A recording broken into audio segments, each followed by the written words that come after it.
ஆண்டவராகிய இயேசு கிறிஸ்துவின் விலையேறப்பட்ட பரிசுத்தமுள்ள நாமத்தில் அன்பின் வாழ்த்துக்கள். ஆண்டவர் இயேசு உங்களை ஆசீர்வதிப்பார். அல்லேலூயா. சோர்ந்து போனீர்களோ சிலுவையை பாருங்கள், நோக்கி பார்த்தவர்கள் பிழைப்பார்கள். இஸ்ரவேல் ஜனங்கள் வெண்கல சர்ப்பத்தை நோக்கி பார்த்து பிழைத்தார்களே, உங்களுக்காக எனக்காக உயர்த்தப்பட்ட சிலுவையை நோக்கி பாருங்கள். கொரிந்து சபைக்கு பவுல் எழுதுகிறார் அல்லவா, சிலுவையை பற்றிய உபதேசத்தை குறித்து கொரிந்து சபைக்கு பவுல் எழுதுவதை வாசிக்க கேட்கலாம். 1 கொரிந்தியர் 1:18. 1 கொரிந்தியர் 1-ம் அதனுடைய 18வது வசனம்.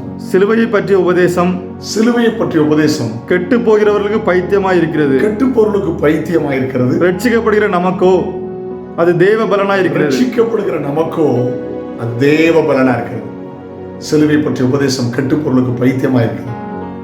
ஆமென். பசிபிக் கடல்ல மார்ஷல் தீவுகள் உண்டு. சில 100 வருடங்களுக்கு முன்பதாக மிஷனரிகள் தங்கி ஊழியம் செய்தார்கள். கடினமான பாதை.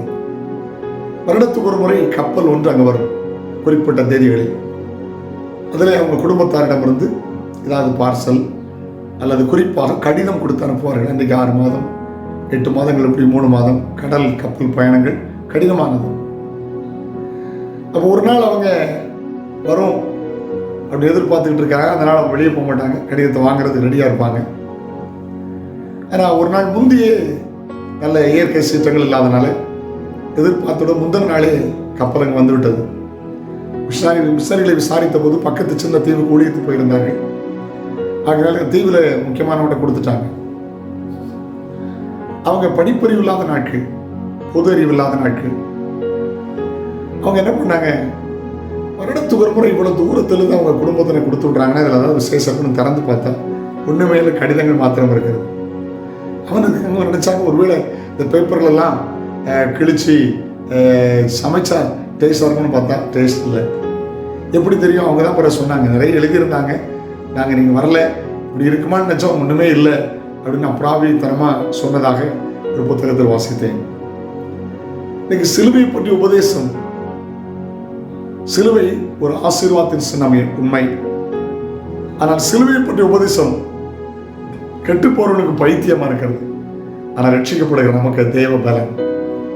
அந்த பேப்பர் அவங்ககிட்ட கொடுத்துருந்தா வாசித்திருப்பாங்க. நிறைய நல்ல செய்திகள் எழுதியிருப்பாங்க. நம்ம வீட்டில் அக்கா மகளுக்கு கல்யாணம் ஆயிடுச்சு, ஒருவேளை யோசிக்கிறேன், குழந்தை பிறந்திருக்குது, ரொம்ப நல்லா இருக்காங்க, உன்ன மாதிரியே இருக்காண்டா, நாங்கள் ஒரு இடம் வாங்கிட்டோம், ஒரு வீடு கட்டிட்டோம், ஆமாம் ஒரு சர்ச்சை ஒன்று கட்டியிருக்கோம், ரொம்ப நல்லா இருக்கு. எத்தனையோ செய்தி கேள்விப்பட்டு அவங்க மகிழ்ச்சி இருந்திருக்க முடியும். ஆனால் அந்த தீவார் கிழிச்சு சமையல் பண்ணி பார்த்ததுனால பிரயோஜனம் மட்டும் போயிடுச்சு. சிலுவை பற்றிய உபதேசம் கெட்டு போகிறவர்களுக்கு பைத்தியமாயிருக்கிறது. ஆனால் ரட்சிக்கப்படுகிற நமக்கு அது தேவ பலம். அல்லேலூயா. அந்த ரெட் இண்டியன்ஸ் இருந்த நாட்களில் வெள்ளையர்கள் உள்ள அமெரிக்கா கண்டத்துக்கு போறாங்க. அவங்க வேட்டையாடி சாப்பிட்டு இருக்காங்க. கழுத்துல ஒரு கல்லை கட்டி தொங்க போட்டிருக்காங்க. இவங்க என்னன்னு கேட்டாங்க, நாங்கள் வேட்டையாடுவோம், அதை கத்தித்துக்கிட்டு போட்டிருக்கோம், கொடுத்துறியா? கேக் கொடுத்தாங்க, பிரெட்டு கொடுத்தாங்க, ட்ரெஸ் கொடுத்துட்டாங்க. கடைசியில் பாருங்க, இவங்க கேட்டதெல்லாம் கொடுத்தாங்க. அவங்க கல் இருக்காங்க காட்டி கொடுத்தாங்க. கல் இருக்கிறதுக்கு அத்தனையும் ரத்தன வைடூரிய கற்கள். கடைசி வரை பாருங்க, அவங்க ஏழையா அடிமைகளாக இருந்தாங்க. ஆனால் அமெரிக்கா முழு உலகத்துக்கும் பணக்கார நாடாய் மாறிவிட்டது. காரணம், அந்த கல்லுடைய மேன்மை தெரியவில்லை. ஏறப்பட்டது என்பதை அறியாமல் போனார்கள். சிலுவை பற்றிய உபதேசம் கெட்டுப்பொழுது பைத்தியமாக இருக்கிறது. ரட்சிக்கப்பட நமக்கு தேவ பலன். அவருடைய பாவங்களை சுமந்தார், அவருடைய துக்கத்தை சுமந்தார், அவருடைய சாபத்தை சுமந்தார், அவருடைய அக்கிரமங்களை சுமந்தார். சிலுவை பற்றிய உபதேசம் நான் சுமக்க வேண்டிய அவசியம் இல்லை. நான் விசுவாசித்தால் போதும், நம்பினால் போதும். அந்த சிலுவை எல்லாத்தையும் அவர் சுமந்துட்டார். இயேசுவை நம்புங்க, இயேசு விசுவாசிங்க, இயேசு உங்களை ஆசீர்வதிப்பார். நாளை உங்களை சந்திக்கிறேன். அது ஒரு ஆண்டுடைய கிருபை உங்களை தாங்குவதாக. ஜெபிக்கலாமா? பரலோக தகப்பனே, இயேசுவின் நாமத்தில் ஜெபிக்கிறோம். சிலுவை பற்றிய உபதேசம் கெட்டு போகிறவர்களுக்கு பைத்தியான ரட்சிக்கப்படுற எங்களுக்கு தேவ பலனப்பா.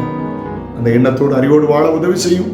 உண்மையான சிலுவையின் அன்பை, சிலுவையின் ஆண்டவரே அந்த ஆசீர்வாதங்களை சார்ந்து வாழ உதவி செய்யும். இயேசுவின் நாமத்தில் ஜெபங்கள் பிதாவே. ஆமென், ஆமென், ஆமென். God bless you.